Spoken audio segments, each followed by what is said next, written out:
Amigos, muy buenas noches. Aquí nos encontramos Alejandro y un servidor para estar en nuestro programa de Verdades Divinas. Esperando que hayan pasado una Navidad en la Divina Voluntad y que sea una Navidad, como hemos mencionado en varias ocasiones, que sea perenne, que no sea un día al año en que festejemos o estemos con el nacimiento de Jesús, sino que sea un nacimiento constante, continuo en nuestras vidas, ¿no? Y pues vamos a dar comienzo en este programa a las preguntas que nos han enviado. Alejandro, por favor. Claro que sí. Dice Rafael, ¿cómo yo puedo vivir la divina voluntad en la Eucaristía? Bueno, o sea, en la Eucaristía es uno de los momentos en que la divina voluntad se vuelve prácticamente indispensable para poder pagarle a Jesús por haberse quedado en la hostia y por todo el sufrimiento que él está teniendo en esta partícula, porque se repite su vida completa. Y él nos habla de que está sufriendo su pasión y que esa pasión es continua en este sacramento, ¿no? Entonces, ¿cómo lo puedo vivir? Es tomando todo lo que Jesús ha hecho, ofreciéndoselo en pago por haberse quedado con nosotros y estando dándole el amor, la adoración que toda la familia humana debería de haberle dado, reparando todas las ingratitudes, las irreverencias, todas las profanaciones que se han hecho a lo largo de toda la existencia de la familia humana recibiendo este sacramento, reparando por todas las malas consagraciones, en fin, ese es el modo de vivirlo, ¿no? Y para eso se necesita estar unidos, como él dice, a su voluntad, a su humanidad y a su divinidad, para poder alcanzar todo esto. Dice Lourdes que en el programa de lecciones número 3, que usted nos comentó que haríamos programas acerca del purgatorio, que sí faltará mucho para explorar. Ahora sí me hizo una pregunta tremendamente difícil. O sea, en realidad estábamos tratando los temas en verdades, diálogos divinos, pero nos vimos motivados por las preguntas de ustedes y por comentarios de ustedes a llevar esto de introducción. Es una pequeña, ¿cómo diríamos? Es tratar de explicar un poco, ¿no, Alejandro? ¿Qué es vivir en la divina voluntad? Y esto nos ha llevado a algunos programas y todavía hay algunos más, hasta que quede más o menos clara la idea de qué es vivir en la divina voluntad. Después de eso ya estaremos libres para retomar temas, y entre uno de los temas que tenemos en mente es el purgatorio. Así que, pues, ¿qué le digo? Ya falta menos. Ya falta menos. Falta menos que la semana pasada. No, pronto. O sea, no sé. Dice Sofi, ¿hay alguna nueva orden religiosa de la divina voluntad? No sé. O sea, ha habido conventos, o sea, que yo sepa, ha habido conventos que sin dejar su carisma, su inclinación o su origen, pero están muy interesados en la divina voluntad. Se ha hecho el intento de hacer una orden de sacerdotes que se forman sobre la divina voluntad, pero no es algo formal, puesto que han tenido que insertar a sus ¿cómo diríamos?, seminaristas en seminarios, pero seminarios diocesanos. O sea, no hay un seminario de la divina voluntad, hasta donde yo sé. Así que yo le diría que no, estamos en proceso, no sé si se pudiera llevar a cabo esto, pero esperemos que muy pronto se pueda llevar esto a la realidad, ¿no? Dice Marjorie, Buenas noches, doctor. ¿Me podría volver a explicar cómo me veo en Jesús para no verme yo cuando me pasan situaciones difíciles con mis hijos o mi esposo, que me hacen cosas dolorosas y no logro no pensar en eso? No sé si puedo ponerles un alto o debo quedarme callada, solo pensando en lo que sufre Jesús y que todo es por mi bien. Bueno, lo que Jesús le dice a Luisa a este respecto es que cuando nos venga un daño, un mal del prójimo, o sea, un insulto, una injuria, una traición, cualquier cosa negativa, debemos tomarla como una participación que Él nos da de los sufrimientos que Él está recibiendo. Cuando nosotros hacemos un intercambio de vida con Jesús, Jesús nos dice, lo que te hacen a ti no es a ti, es a mí a quien me lo hacen. Y yo estoy permitiendo que tú lo sientas, que tú lo percibas, porque para participarte de esta pena, darte la semejanza conmigo y para que tú hagas el acto contrario. No me aman, tú ámame por todos. Me injurian, tú bendíceme. O sea, haz lo contrario. Y entonces lo que sucede es que debo tomar ese mal que me están haciendo, ese daño que me están haciendo, debo tomarlo como una participación de Jesús hacia mí, de su vida, de sus sufrimientos. Y sobre todo, debo entender que necesito reparar por eso que le están haciendo. Y que es la forma en que esto me va a ayudar a purificarme a mí también y a crecer en esta vida divina. Esa es la manera de hacerlo. Y entonces el prójimo ya no quedo dolido, quedo resentido con el prójimo, porque todo es por Jesús y mandado por Él. Dice Rodrigo, ¿cuál es la misión de los sacerdotes en la divina voluntad? Hay corrientes que dicen que Jesús no creó una institución ni ordenó sacerdotes. Yo pienso que esto es un problema más, como diríamos, de iglesia que mío. Hasta donde sabemos, Jesús en la última cena, al hacer la consagración, el impartir su cuerpo, su sangre, y al pedirles que repitan eso que acaba de hacer en memoria suya, es prácticamente como una ordenación, cuando menos así nos lo han mencionado, y es una realidad, o sea, es Jesús quien está instituyendo esto. Ahora, ¿cuál es la misión del sacerdote en la divina voluntad? Bueno, la primera misión es vivirla, o sea, hacer realidad esto de que el sacerdote es otro Cristo, y qué mejor que poderlo hacer ahora en una realidad como esta, teniendo la divina voluntad en él.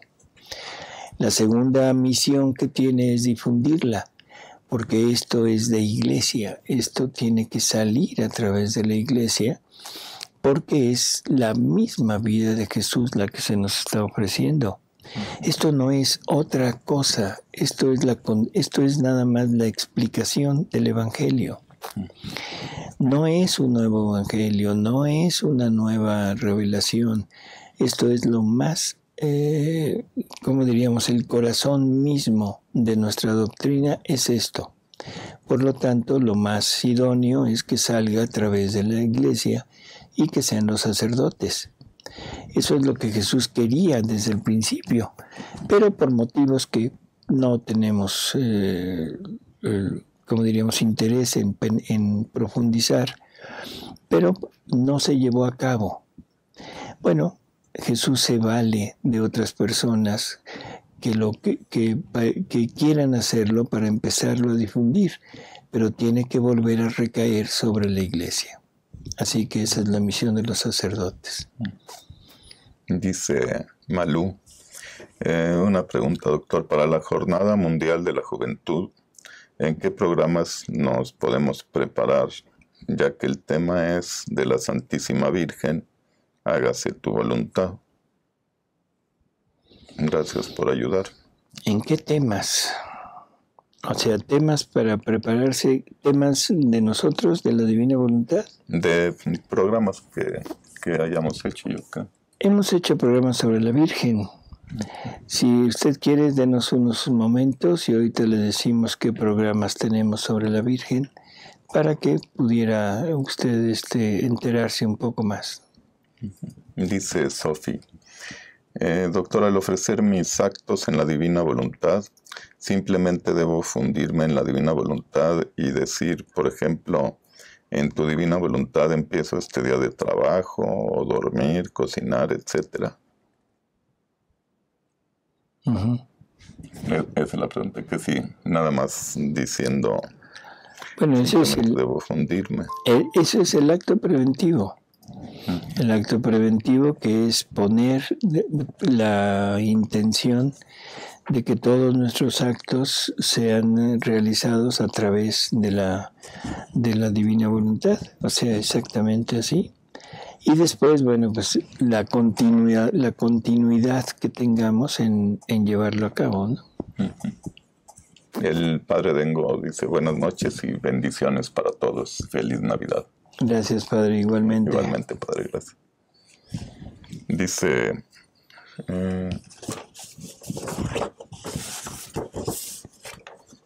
dice Carmen, me pregunto, ¿tiene oportunidad esta humanidad de transformarse hacia el amor incondicional de Dios y rescataremos la pureza de intención o seguiremos detrás del engaño del adversario, con la ciencia, la mentira, la soberbia, hasta convertirnos en autómatas programables? Interesante. Claro que tenemos la posibilidad, tenemos la capacidad, tenemos el deseo de Dios de que le lleguemos a hacer. Lo que Dios quiere es volver a ponernos en el punto de origen. Quiere tener prácticamente a una criatura totalmente igual que como formó al primer hombre, Adán.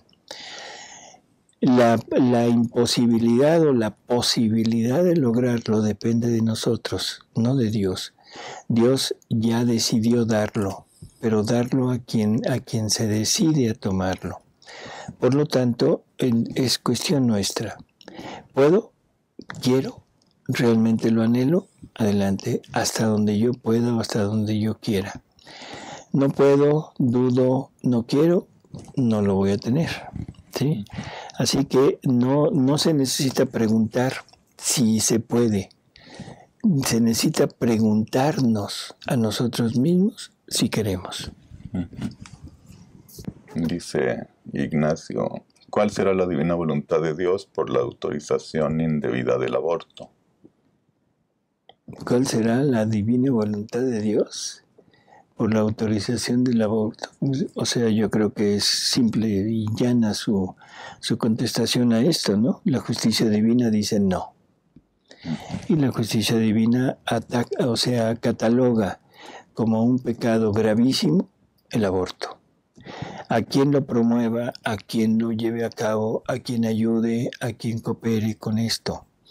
O sea, yo creo que la voluntad de Dios nunca podrá estar acorde a algo que rompe lo que Dios ha mandado. Y lo más elemental son los mandamientos. No matarás. Y el aborto es un crimen. Así que... Dice José Luis, nunca pensé que estar enfermo en el hospital en divina voluntad se podía sentir en el paraíso. ¿Esto sería girar? Claro. Y si usted estuvo ahí o conoce a alguien que estuvo en estas condiciones, empezaremos a entender que en todos los lugares, en todas las situaciones, podemos llegar a vivir esta divina voluntad y que habrá situaciones que sea mucho más sencillo podernos unir, sobre todo en el sufrimiento, ¿no? Dice Rafael que cuando irá a un retiro a Rhode Island, en Estados Unidos. Bueno, esto es muy sencillo, el día que nos inviten. No sé si queda cerca de Atlanta. No me acuerdo dónde queda Rhode No tengo ahorita. Pero por si le interesa, la semana que entra estaremos en Atlanta, en Georgia, el 5 y 6 de enero. Dice Roberto, en la octava de Navidad se meditan las horas de la pasión. En la octava de Navidad. De la novena. Será en la novena de la Navidad, sí. O sea, entender que la pasión de Jesús no es el último día de su vida. La pasión de Jesús empieza e inicia en el momento de la encarnación y termina, bueno, no ha terminado, pero como punto final de lo visible en el momento de su muerte. Es un continuo sufrimiento. Y en esta novena nos pone de manifiesto, primero, que nos asume a todos con todas nuestras culpas y empieza a sufrir todo lo que nosotros deberíamos de sufrir.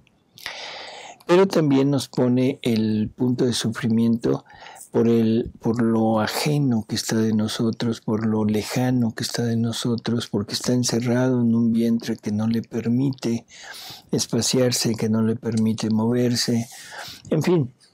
Pero sí, ahí parte es la pasión de Jesús. Dice Sofi que si sabe de alguna congregación religiosa para mujeres, por caridad me lo hagan saber.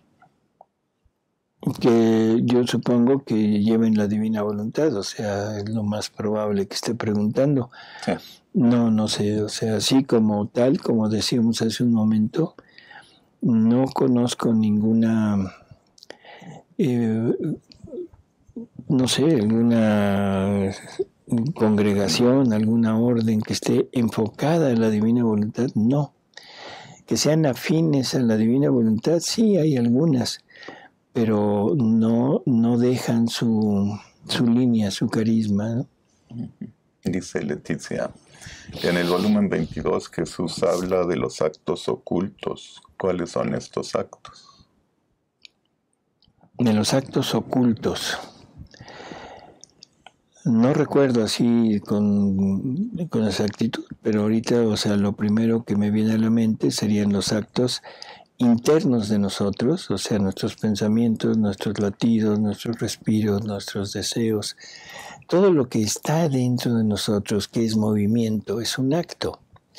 Y son actos que están prácticamente, no son detectables en el exterior. Una cosa es lo que yo hago de mí hacia afuera y otra cosa es lo que hago dentro de mí. Podría ser eso, ¿no? Puede ser como la Virgen que dice que todo lo guardaba en su corazón, ¿no? Bueno, pues, todo lo guardaba en su corazón, nosotros todo lo guardamos en nuestra voluntad, más o menos. Dice Rodrigo, ¿por qué pecó Lucifer? ¿Era voluntad de Dios? A mí me preocupa mucho ese pensamiento de que era voluntad de Dios que alguien, ya sea ángel o criatura, hombre, peque. Dios no quiere que pequemos, ¿sí? Sí. Dios no sé exactamente con los ángeles, o sea, ellos tienen la libertad, tienen un libre albedrío, cuando menos durante un tiempo, para decidir si quieren servir a Dios o no. El ángel fue creado para servir. Entonces, toda la prueba del ángel está basada en ese sentido. Y lo que pasó ahí, según Jesús, es que en un humo de soberbia nació en Satanás. En Luzbel, por ser tan agraciado, la soberbia es lo que lo pierde. Él quiso, cuando se le comunica que el Verbo se va a encarnar, él se rebela. Y se revela porque piensa que no puede él servir a una criatura inferior a él. Él pensaba que el ser humano es inferior al ángel. Lo que no tomo en cuenta es que la integridad del ser humano es el ser humano con Dios. Por lo tanto, el ser humano es infinitamente más grande que el ángel. Pero ese espíritu de soberbia lo llevó a no querer servir, a no querer a rebelarse, y eso es lo que lo pierde. En cuanto a nosotros, era necesario, Jesús nos dice que es necesario que el hombre conozca el mal, conocer el mal, porque necesitaba una decisión libre entre vivir unido a Él o vivir sin la unión con Él. Si tomamos esto en cuenta, vamos a entender que el mal es vivir separado de Él. No nada más el pecado, como nosotros ahora lo conceptuamos. Para mí el mal ahora es pecado. No, el mal es vivir aún el bien, pero separado de la voluntad de Dios. Y separado de la voluntad de Dios no quiero referirme a no cumplir la voluntad de Dios, sino a no ponerla a ella a actuar en nuestros actos. Entonces, ¿Dios quería que conociéramos el mal? Sí. Dios quería que conociéramos lo que era el obrar de nuestra voluntad separada de la de Él y las consecuencias que eso traería. Dios no quería que pecáramos, ¿sí? Pero tenía necesidad de hacernos conocer lo que es el pecado, lo que es el obrar sin la unión con su voluntad, para que pudiéramos decidir si queríamos o no queríamos estar viviendo junto con Él. Es que dice Nora que no nos olvidemos de su pregunta, pero no la tengo. Si la puede volver a enviar. Y ya teníamos los programas, ¿verdad?, de la Virgen.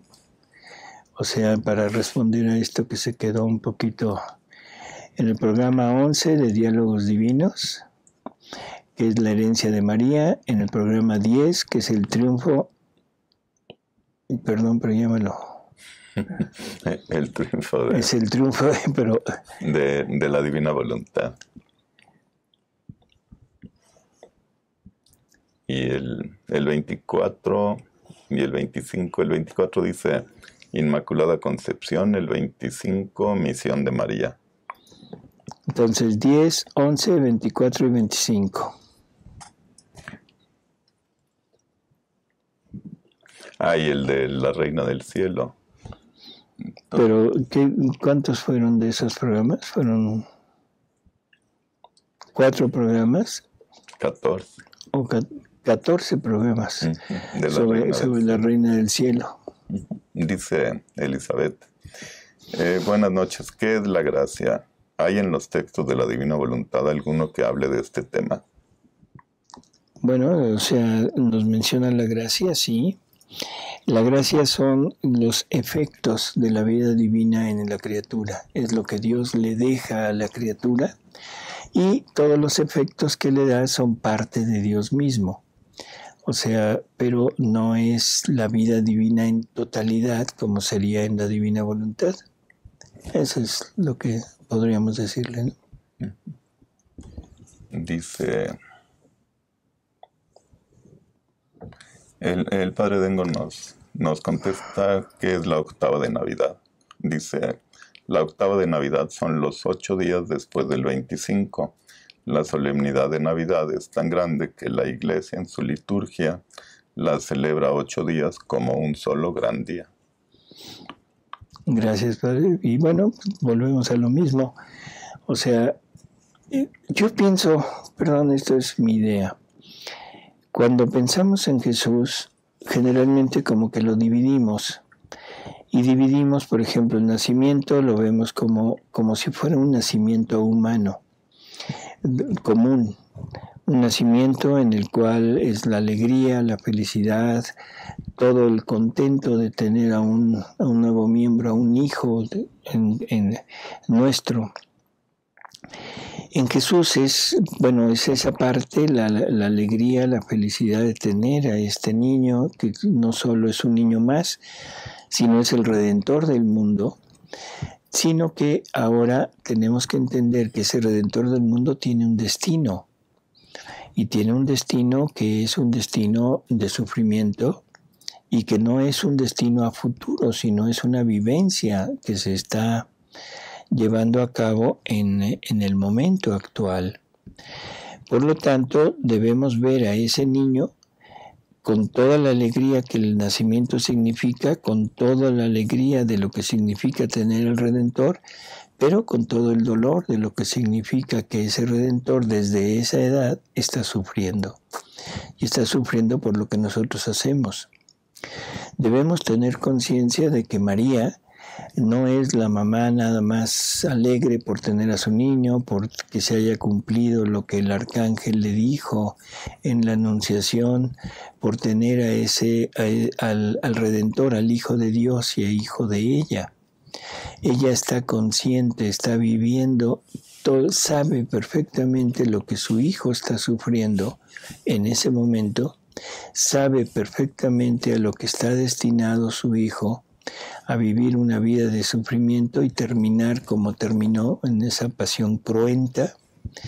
Así que no podemos desunir esta realidad de Jesús. Cuando veamos a Jesús, debemos verlo como un Jesús que encierra en él todo el sufrimiento de toda la familia humana, que encierra en él el sufrimiento de la divina voluntad durante toda la existencia del ser humano en la tierra. Debemos ver en él la alegría, la felicidad inmensa de Dios que vuelve a tener a su criatura como parte de él, como unión con él. En fin, es un todo. Así que yo no podría separar nunca a la pasión de Jesús de la vida de Jesús. Pero tampoco quiere decir que no debo ver la parte positiva, el contento, la alegría, el deseo inmenso de Jesús de venir a sufrir, porque ese es otro punto que no hemos entendido. Jesús viene deseando sufrir. Jesús viene amando el sufrimiento, porque sabe que ese sufrimiento le va a permitir volver a unir al hombre con él. ¿Sí? Así que pues meditar la pasión de Jesús, quizá no la pasión del último día, quizá no la pasión de toda su vida ni pública ni oculta, sino la pasión de Jesús en ese momento de su nacimiento, en ese momento de su haber estado en el vientre de María, y el sufrimiento de no tener un lugar donde haber nacido, un lugar decoroso, de no tener algo que lo cobije, algo que lo acoja, de tener la ingratitud de toda la población, de tener la amenaza de muerte de Herodes que quiere matarlo para que no rivalice con él por su reino. En fin, podemos meditar toda la vida de Jesús, sí, pero en la vida de Jesús está su pasión.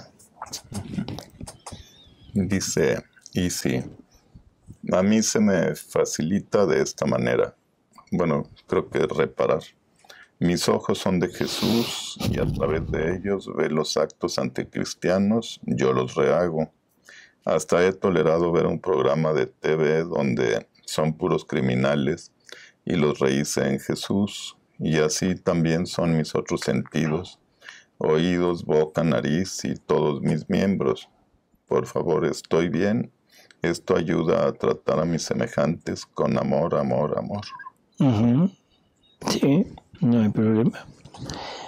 O sea, ¿qué decir? O sea, está bien.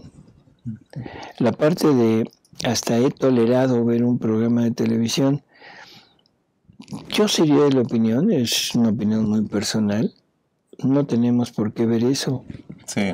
Sabemos que existe, sabemos que desafortunadamente es algo que está en nuestras vidas ya continuamente. Podemos reparar sin verlo. Así que yo le diría, ¿está usted bien? y ya el ver o no ver, pues eso ya depende de nosotros, pero no tenemos por qué verlo. Dice Mirta, no quiero sonar irreverente, falta de agradecimiento al Señor nuestro Dios y falta de inteligencia, pero me ha surgido esta duda. Alguna vez escuché a algún predicador que el no existir era algo terrible, y la verdad no entiendo por qué. Si no existo, pues no siento nada. Ahora mi duda es, ¿por qué el libre albedrío no se dio para escoger existir o no existir? ¿Por qué se da para escoger el cielo o el infierno? Dice, creo esta es la razón por qué nunca he entendido la frase de San Agustín, Dios que te creó sin ti, no te salvará sin ti. La primera cosa, no se nos dio el libre albedrío para existir o no existir, porque si se nos da el libre albedrío ya existiríamos. Sí. O sea, primera cosa. O sea, la existencia es una gracia y deberíamos estar inmensamente agradecidos de existir, ¿sí? Podríamos no existir, totalmente de acuerdo, pero si no existiéramos, en primera pues no pasaría nada, simplemente no somos, no estamos, y si no estamos en la mente de Dios, pues no habría ninguna consecuencia. No puedo decir para nosotros porque no existimos, así que es como un absurdo el hablar esto. Es una gracia el existir, es un bien incalculable, claro, porque este existir me da la posibilidad de poder llegar a unirme con Dios y a vivir a Dios eternamente. Así que eso es una cosa que nunca podremos agradecer totalmente. ¿Cuál es la otra? Es la misma. Sí, dice que por eso no he entendido bien la frase de San Agustín. Dios el que te creó sin ti. O sea, Dios no me pidió permiso para crearme porque no existía. Soy criatura. No se nos olvide, la palabra criatura quiere decir creada por alguien, creada por Dios, con una finalidad puesta por Él mismo y con todo lo necesario para llevar a cabo esa finalidad. Soy criatura. Entonces existo porque Dios me pensó, existo porque Dios me quiso, existo porque Dios me quiere con Él, tiene una finalidad para mí, y existo porque Dios tiene una vida de Él destinada para mí, para vivirla junto con Él. No me pudo haber dado nada, entonces Dios me creó sin mí. No me pidió permiso porque yo no existía, es voluntad de Él. Pero para salvarme, sí requiere mi voluntad, porque nunca me va a obligar. Me creó, pero no me sometió a su voluntad, sino me dejó en libertad de aceptarlo o no aceptarlo. Así que no nos enredemos. Si no existo, no hay problema. No me pueden pedir permiso para existir, puesto que no existo, entonces... Sí. Ella misma pregunta, dice, doctor, quisiera si me hiciera favor compartir, según le he oído en algún tiempo, su experiencia de conversión en cuanto a por qué o qué le hizo decantarse por la religión católica y no quedarse en las otras filosofías en las que estaba inmerso. Hoy en día convivo con tantas personas que creen que la religión católica es una más, o incluso mejor el budismo, hinduismo, etc. Porque aquí está la verdad. ¿Qué quiere que le diga? O sea, yo pienso que cada persona va buscando y dependiendo, esto no es mío, esto lo dice Jesús, dependiendo de la, ¿cómo diríamos?, honestidad del deseo, es lo que Jesús va dando. Jesús nunca nos va a obligar, nos va a ir dando, nos va a ir conduciendo en la medida que nos vamos aflojando, así que me voy poniendo flojito y cooperando con él. Y siempre hay algo que nos lleva hacia una verdad absoluta. Cuando se interpone una idea, un deseo, un interés propio, es cuando nos podemos desviar del camino. Cuando voy desinteresadamente buscando la verdad, no importa dónde esté, no importa lo que cueste, eso nos va a conducir siempre a este punto, a Dios, a un Dios creador, a un Dios trino, a un Dios Padre, Hijo, Espíritu Santo, que ha formado una iglesia, que es la Iglesia Católica, y que estamos aquí y que nos ha impartido todas las gracias posibles e imaginables por medio de su redención, y que nos ha dejado esta iglesia con sus sacerdotes para impartirnos y proveernos de todo lo necesario para llegar a Él. Punto. ¿Qué quiere que le diga? ¿Por qué llegué a esto? A Dios gracias porque Él me condujo a esto, y porque quizá estaba yo total y absolutamente dispuesto a buscar la verdad, sin importar lo que esto signifique, ¿no?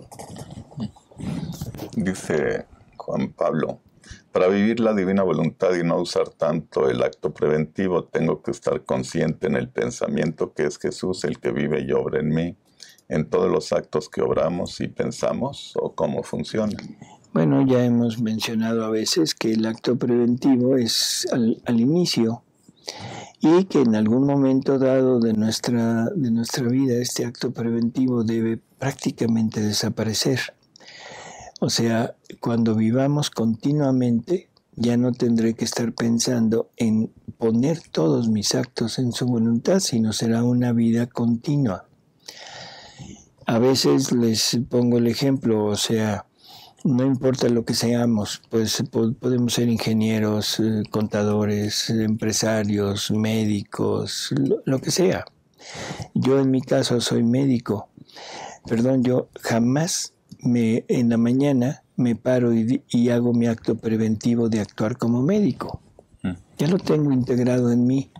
Y camino como médico, veo como médico, como médico. O sea, ya es mi naturaleza.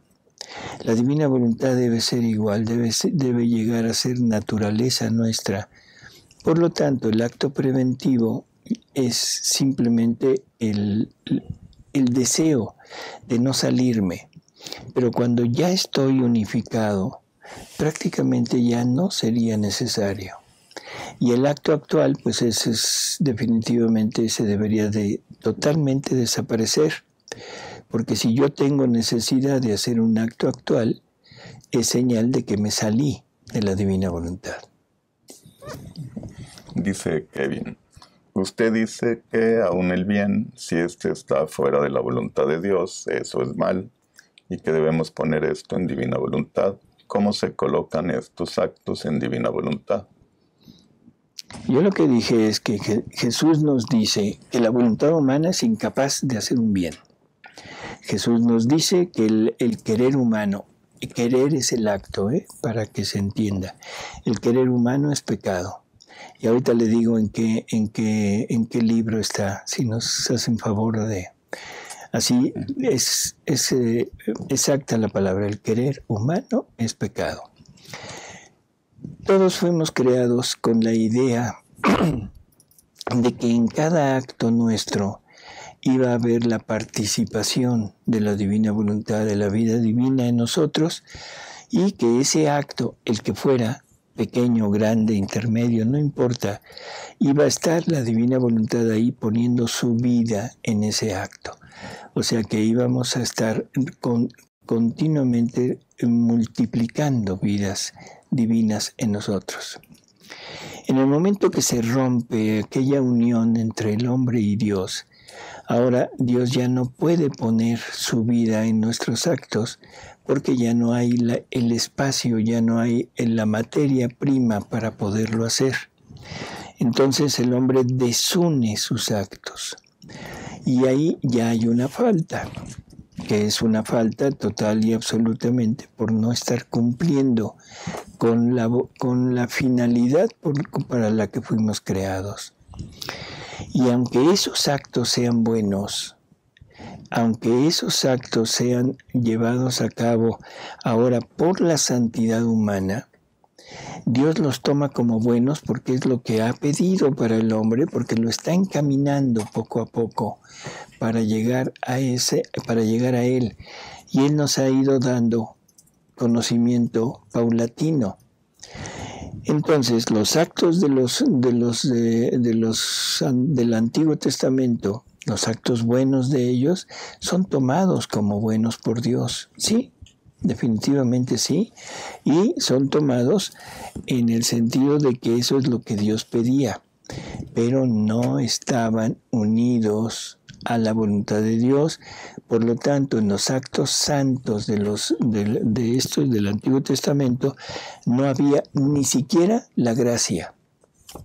Eran actos de voluntad humana dirigidos hacia Dios, oponiéndose a los vicios, a toda la parte mala, pero ni siquiera estaban unidos a la gracia. Por eso se tenían que ir al seno de Abraham a esperar la redención para poder acceder a Dios, al cielo. Cuando llega Jesús ya nos restituye esta posibilidad y en ese momento ya tenemos la capacidad de poder estar nuevamente con Dios. Entonces ahora Él valora estos actos, los enriquece con la gracia y eso es lo que le da valor a mis actos humanos virtuosos. Pero todavía son actos que están separados de la vida divina y no están multiplicando una vida divina en cada acto.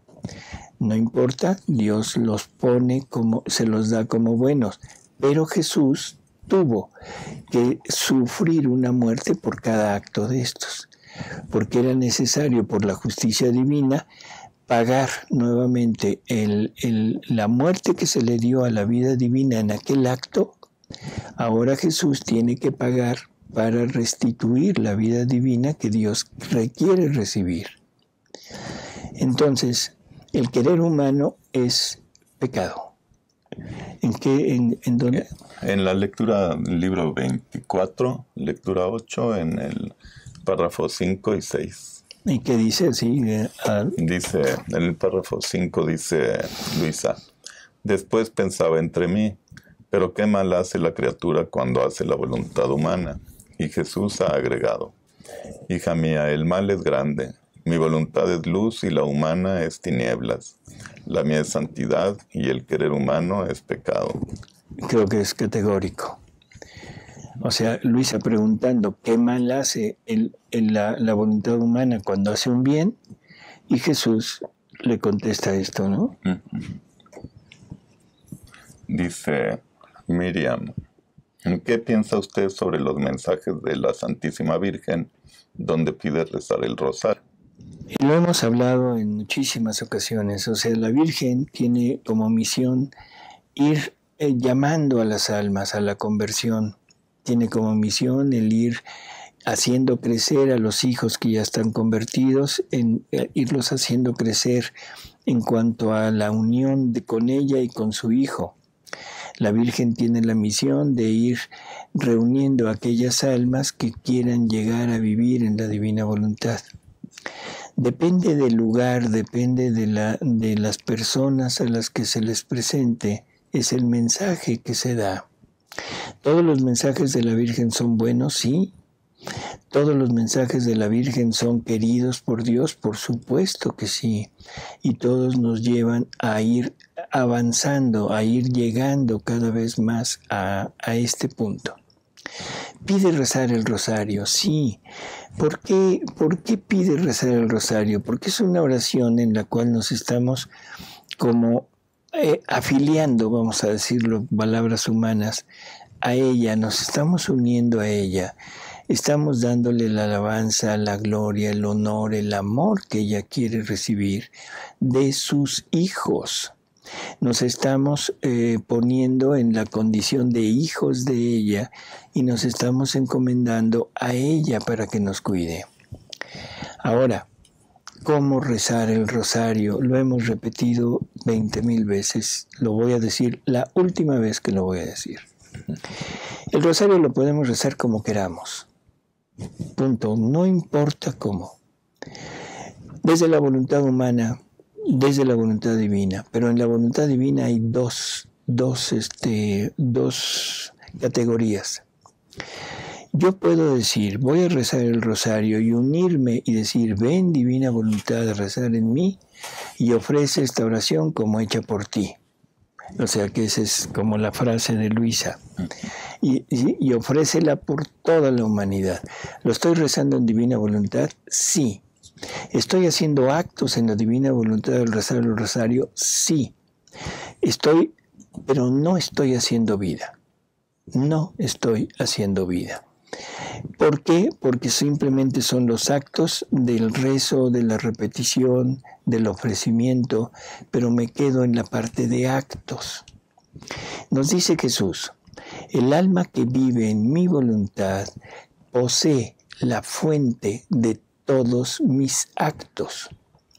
Y ella puede revivir, puede poner en acto nuevamente mi acto de encarnarme, mi acto de nacer, toda mi vida la puede volver a poner en acto. Entonces, rezar el rosario en la voluntad humana, ¿es bueno? Sí, no hay problema. Rezar el rosario igualito, pero en la voluntad divina, haciendo la intención de que sea la voluntad divina quien lo rece, perfecto. Y ahora se convierte en un acto divino, pero es acto. De la otra manera, o sea, dice Jesús, el alma que entra en mi voluntad toma mis actos, los revive y nos los entrega para mayor gloria nuestra y gozo nuestro. Eso es lo que más me felicita y lo que más gloria me da. Entonces, ¿qué requiero? Meditar en mi interior, no hacer una meditación del misterio, sino ponerme en el momento, tomar de la fuente de la divina voluntad ese acto, volverlo a poner en acto y ofrecérselo para que lo vuelvan a vivir ellos, que lo vuelva a vivir María. María viviendo nuevamente el gozo, la inmensidad que sintió cuando le es anunciado que ella va a ser la madre del Verbo. Eso es enorme para ella porque le estamos repitiendo, estamos haciendo que reviva nuevamente ese acto. Bueno, eso es hacerlo en la divina voluntad. Eso es la vida en la divina voluntad. Pero eso no se hace en 1 minuto, ni en 2, ni en 5. Eso nos puede llevar horas. No importa. ¿Cuándo vamos a acabar de rezar un rosario haciendo esto? No sé. O sea, como queramos. Pero es más la gloria, el honor, el amor que le damos con ponernos en ese momento de la anunciación a revivir todo aquello y dárselo. Y si nos da tiempo, rezamos las 10 Aves Marías, el Padre Nuestro, y hacemos el segundo misterio, haciendo lo mismo, pero ahora viviendo en la divina voluntad, poseyendo lo que la divina voluntad posee y ofreciéndoselo a ellos como un acto nuevo desde nosotros hacia ellos. No hay problema. Pero si lo reza normal, récelo. Pero récelo ofreciéndolo en la divina voluntad. Se quedó como acto divino. Está haciendo una santidad divina, sí, pero no de vida divina. ¿O lo quieres rezar como lo reza toda la humanidad? Adelante, no hay problema. También la Virgen lo recibe, también la Virgen lo agradece. Dice Juan Pablo, en el cambio de intención tengo que sacar los malos actos que ofenden a Dios y las malas prácticas. Hay personas que malinterpretan la frase, cambio de intención, no de acción. ¿Cómo es? Por eso, Vamos a hacer un ejemplo. Llego con Alejandro y mi intención es hacerle daño, porque me cae mal. Y entonces llego y le digo, hola Alejandro, ¿cómo estás? Qué gusto en verte. Y por dentro estoy diciendo todo lo que saco de mí. Eso es un acto que aparentemente es normal, que aparentemente es de amistad, pero que por dentro lo estoy llevando a desearle el mal. Le digo, ojalá y te mueras, y por fuera estoy diciendo, qué gusto en verte. Bueno, cambio de intención. Alejandro es una persona que me hace daño, es una persona que no congeniamos, pero mi intención es llevarme bien con él, mi intención es tenerlo como amigo, mi intención es hacerle el bien. Llego y le digo lo mismo, hola Alejandro, qué gusto verte, pero se lo estoy poniendo como una verdadera intención. Creo que es claro. Ahorita salgo de aquí, tomo el coche, arranco y pasa una persona y la atropello y la mato. Para la justicia humana, bueno, pues definitivamente es un acto malo, no es un ¿cómo le llaman? Un asesinato o un delito intencional, pero de todas maneras tiene un castigo. Para Dios no pasó nada, yo no maté, porque no fue mi intención. ¿Sí? Fue totalmente accidental. Para Dios no hay culpa. No falté al mandamiento de no matarás. Cosa contraria, salgo y sale Alejandro y digo, ay, ahorita. Y le aviento el coche encima. Pero Alejandro pega un brinco y se salva. Para la justicia humana no pasó nada. Para Dios lo asesiné en mi intención. No sé si se entienda. Es cambiar la intención, no la acción. Voy a trabajar, ¿para qué? Para ganar dinero, para tener más comodidades, para mantener a mi familia. Esa es mi intención. En la divina voluntad voy a trabajar en lo mismo, hacer lo mismo exactamente, pero la intención es darle vida a la divina voluntad en mi trabajo. No llevo la intención humana, llevo la intención divina. Dice María, a mi humilde opinión será que conforme va uno leyendo, los escritos se van escribiendo o marcando en el alma del que los lee. Yo así siento, tal vez esté equivocado. Sí, así es. Se van imprimiendo en nuestro interior. Jesús dice, los vamos pasando como naturaleza. Dice Roberto, es que venía de otra pregunta de arriba ahora. Dice, mi duda fue porque un sacerdote de la Divina Voluntad dice que en la Semana Santa hasta el Domingo de la Divina Misericordia no se meditan las horas de la Pasión, ya que es tiempo de alegría y gozo. Y como Navidad también lo es, me preguntaba si sería el mismo caso. Creo que lo hemos hablado. O sea, no podemos separar a Jesús de su vida completa. Y Jesús nos habla en todos los escritos y nos deja perfectamente esclarecido que su vida fue sufrimiento. Que incluso los momentos alegres, o sea, bueno, nunca estuvo separado de la felicidad divina. Esa es otra de las cosas. Sus penas y su pobreza, porque también se refieren a veces a la pobreza, fueron penas y pobreza de oficio. Pero eso no quita el que toda su vida estuvo en esto, ¿no? Quizá la iglesia lo quiera dividir. Está bien, no hay problema, pero no olvidarnos que es un Jesús sufriente. Dice Lucy, doctor, ¿podría usted explicarnos cómo Jesús, viviendo en la divina voluntad, encierra en sí todo el sufrimiento y toda la felicidad del ser humano? ¿Cuál es la forma de entenderlo? Madre Santa, ahora sí me hizo una pregunta total y absolutamente imposible que yo se la conteste. Lo único que le puedo decir es, la divina voluntad abarca todo, en la divina voluntad está todo. O sea, ella encierra todo, por lo tanto, en el momento en que entramos en este ámbito de la divina voluntad, nos extendemos en todo. ¿Sí? Así que definitivamente el Jesús, en el momento que entra en este mundo y entra, Él es la misma divina voluntad, encierra en Él el sufrimiento de toda la familia humana, la felicidad del ser humano y encierra todo lo de Él. Igual nosotros. Cuando nosotros vivimos en la divina voluntad, estamos encerrando en nosotros todo lo que la divina voluntad contiene. Esa es una explicación que quizá no nos diga nada, yo lo comprendo, pero es la manera que Jesús tiene de darnos a entender que el todo entra como vida en nosotros. Y eso es lo que nos permite participar de todo lo que existe en toda la familia humana.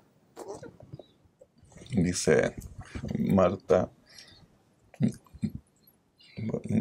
no entiendo la pregunta, dice, ¿por qué relación?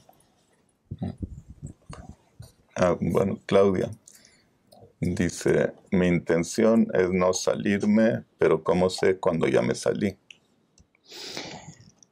Bueno, cuando nos descubrimos a nosotros mismos en nuestras acciones, cuando la finalidad de lo que estoy haciendo es total y absolutamente personal o humana y no el darle vida a la divina voluntad. Aparte, cuando las cosas que estamos haciendo no nos dan la completa paz, la completa tranquilidad, la completa felicidad, o sea, esas son señales de que estamos actuando desde una voluntad diferente a la voluntad divina. Y creo que ya es la última pregunta que dice, ¿puede explicar de forma sencilla qué es un acto y un giro, acto divino y acto humano? ¿Qué es un acto? Bueno, pues un acto es simplemente, o sea, el llevar a cabo una acción, la que sea, el tomar un vaso de agua, el comer, el bañarse, el lavarse, el caminar, en fin. Acto humano es cuando es la voluntad humana la que, sin la unión con la divina voluntad, lo lleva a cabo. O sea, lo que la voluntad humana está poniendo en movimiento son todas las, ¿cómo diríamos? Todos los atributos del ser humano que le corresponden como naturaleza. Cuando es un acto divino, el mismo acto, pero es la voluntad humana unida a la voluntad divina y poniendo en movimiento todos los atributos de Dios en ese acto. Esto, bueno, pues es simplemente hay que irlo poco a poco, ¿cómo diríamos? Rumiando para ir entendiendo. Dios, en la medida que vayamos esforzándonos, nos va a ir clarificando un poco lo que es recibirlo de Él para ponerlo en práctica. ¿Qué es un giro? Un giro es el tomar esta divina voluntad, que lo contiene todo, e irme dentro de esta divina voluntad, irme poniendo en los diferentes momentos de la vida de Dios, en los diferentes actos divinos. Me puedo poner en el momento de la creación y puedo con mi imaginación estar en la creación y decirle a Dios que lo amo con su mismo amor que ha puesto en todo lo creado, que me valgo de todo lo que Él ha creado para poderlo amar, igual que Él me ama en todo. En fin, me puedo poner en la redención, estando junto con Jesús, en su nacimiento, en su vida intrauterina, como era la novena de Navidad, como era en las horas de la pasión, en su predicación, en todo. Es un estar concurriendo con Él conscientemente en todo lo que Él hace. La divina voluntad me extiende en todo lo que Él hizo, pero no estoy consciente de ello. En el giro me hago consciente, me hago partícipe activo de lo que está haciendo Jesús, y en ese momento estoy con Él en la divina voluntad. No sé qué más decirle. Creo que ya. Bueno, Reina pregunta, ¿cuáles son los niveles en divina voluntad? Son 4 niveles que habla Jesús. O sea, el primer nivel Él lo pone en función del sol, que da luz, calor y todos los efectos que el sol contiene, y una criatura. El primer nivel es estar totalmente fuera de la divina voluntad, que es el hombre que vive encerrado en su casa, que no sale al sol, afuera, y que incluso tiene las ventanas cerradas, las cortinas. Entonces la luz que entra es mínima y los efectos de la luz pues no están, o sea, no hay calor, no hay fecundidad, pone una planta y se seca, o sea, en fin. El segundo nivel es el que sale al exterior, se expone a los rayos del sol, siente los efectos, siente el calor, y ya hay ciertos grados de fecundidad. El sol puede hacer algún acto sobre de él, pero está parado en la tierra, vive de la tierra, piensa en la tierra, depende de la tierra para estar, ¿sí? El tercero es una persona que quiere recibir más luz, la mayor plenitud de luz. Entonces va a una parte muy alta, una montaña, y ahí recibe toda la luz que puede abarcar él. Ve de lejos la tierra, o sea, está tan alto que ve el mundo, lo ve abajo, pero todavía está parado en el piso, todavía está parado en la tierra, aunque sea en la montaña. Depende de la tierra. El cuarto es el que se lanza totalmente al sol, se funde en el sol, y entonces la criatura desaparece. Desaparece la tierra, ya no hay más tierra, ya no depende de la tierra, ya no siente la tierra y no la ve, simplemente ahora es luz. Y ahora la tierra depende de esa criatura porque se funde con el sol, y junto con el sol emana esos rayos que van a dar vida a todos los demás. Ya fueron todas las preguntas. Bueno, pues amigos, gracias Alejandro, muchas gracias. Y perdón por haberte tomado de ejemplo. No se preocupe, doctor, ya sabe que para eso está. Y nos vemos aquí el próximo programa, el próximo miércoles. Saludos a todos y un abrazo, un fuerte abrazo de Navidad y de Año Nuevo. Y que este nuevo año nos signifique entrar de lleno en la divina voluntad. ¿No crees, Alejandro? Claro que sí. Y muchas gracias por sus comentarios y saludos. Buenas noches y un abrazo muy fuerte. Hasta luego. Hasta luego.